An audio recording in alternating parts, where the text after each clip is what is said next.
আমরা কিন্তু এখানে অখুশি ছিলাম, তাই জন্য আমরা আন্দোলনটা চালিয়ে যাই আর কি। সিবিআই তদন্ত দিতে হাইকোর্ট বাধ্য হলো, কোর কমিটি ঠিক করবে যে আমরা কি করব।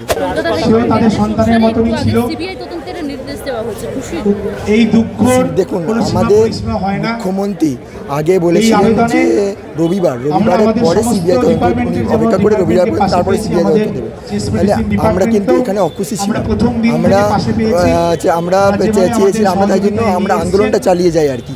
সেই আন্দোলনের চাপে আজকে মানে সিবিআই তদন্ত দিতে হাইকোর্ট বাধ্য হলো।